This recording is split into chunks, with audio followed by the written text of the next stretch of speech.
Greetings once again to another fun-filled adventure with Mike, MC.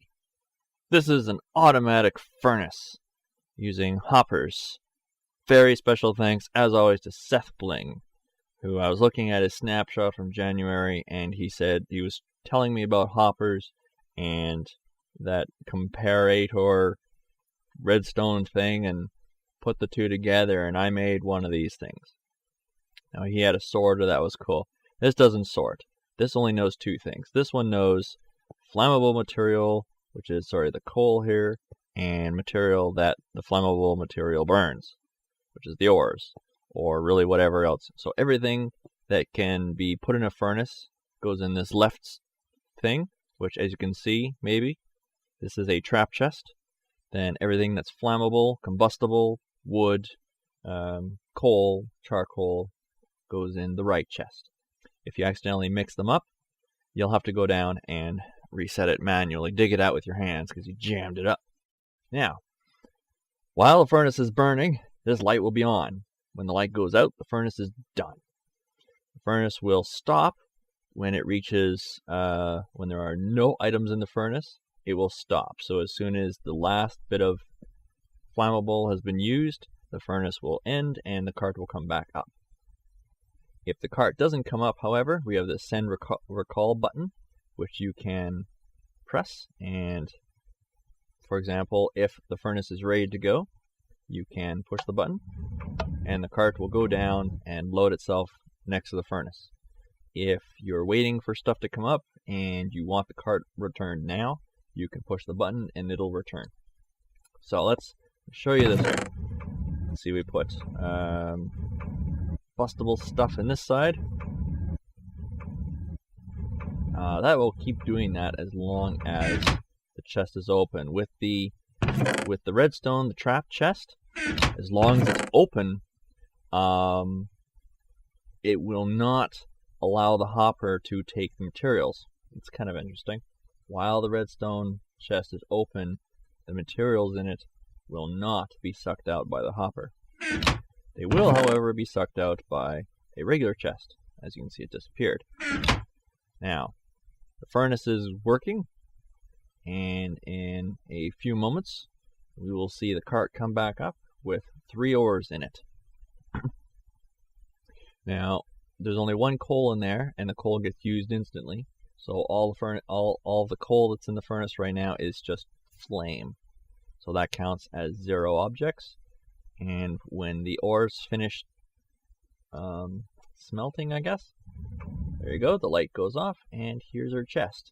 We got 2 diamond and a gold. I thought I had put an iron in there, but I guess I ended up putting 2 diamond in there.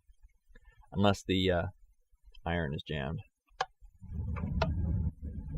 Nah, it should be good. So here, you can put all this stuff in there, and then you put all that in there. As you can see, it'll pull out the coal and stick it in the bottom slot. Here, it's pulling out the materials one at a time, I think. Yeah, it's going in order. It only does one material at a time, so the first material put in is the first one. Now, we give it a moment, and I come back from exploring, and it's still not finished. I want my materials right now. There you go.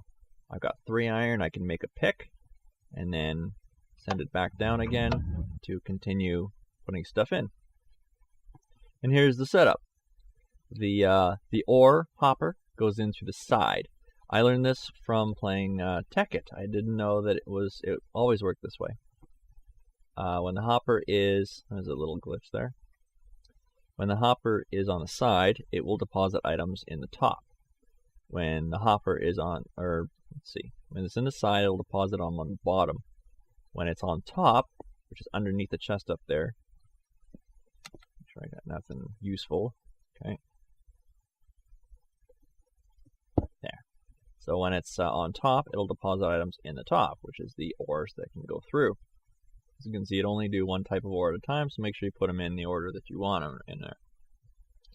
The bottom, this is all the ores that come out the side here will instantly go into the bottom, which then drop into this cart. And when you push the button up there, it activates the powered rail that's underneath it and sends the cart up. So now over here with the comparator will, it's one of those things where I don't exactly understand how it works, but I know that if I plug it into something, I can get it to work.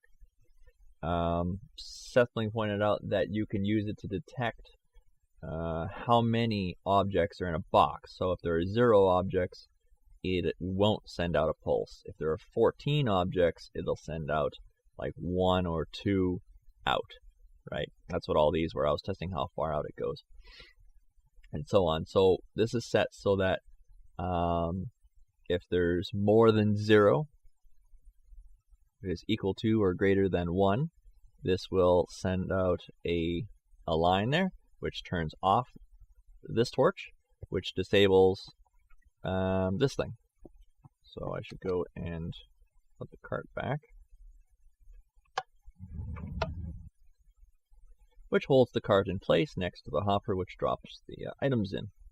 When the furnace is totally empty, means there's no iron left. So if there's any ore in there and there's no more coal, you'll have to load coal into or something flammable to clear that, or go down and manually do it.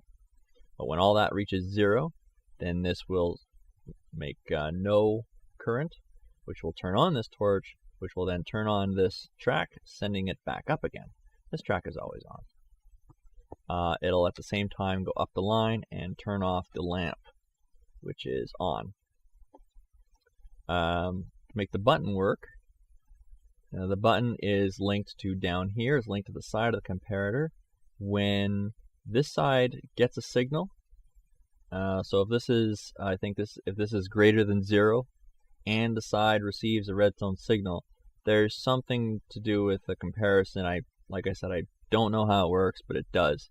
But I know that when this is on and this is on, then this turns on because this turns off. I don't know, whatever. So when this is on, this turns off, and this turns on, and sends the cart up.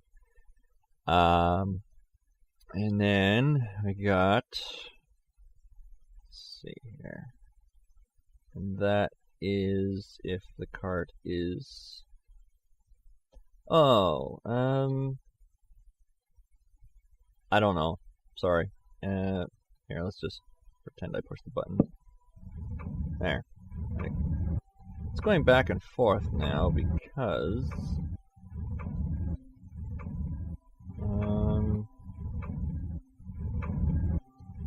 I really don't know.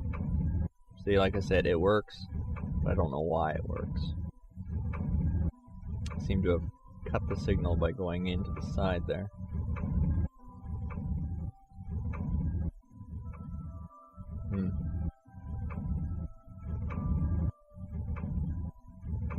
Oh, it's doing that because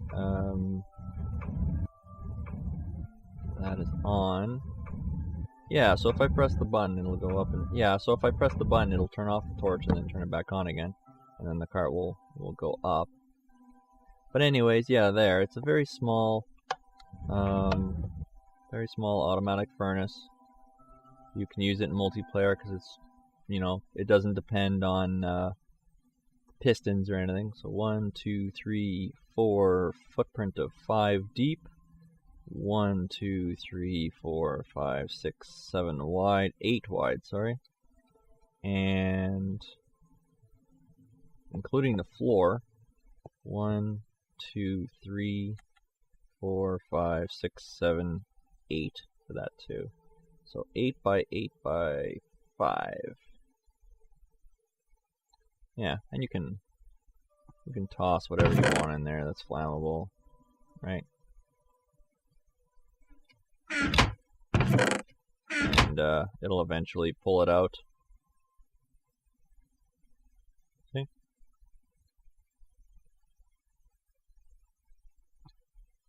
And then when that's all said and done,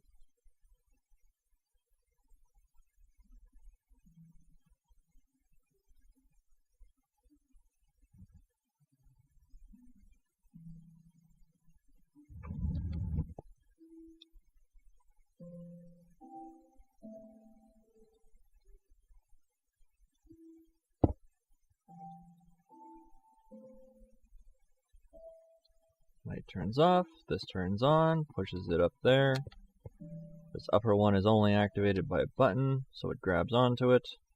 And now you have all your goodies. There it is. Thank you for watching. Have yourselves a good day. Until next time.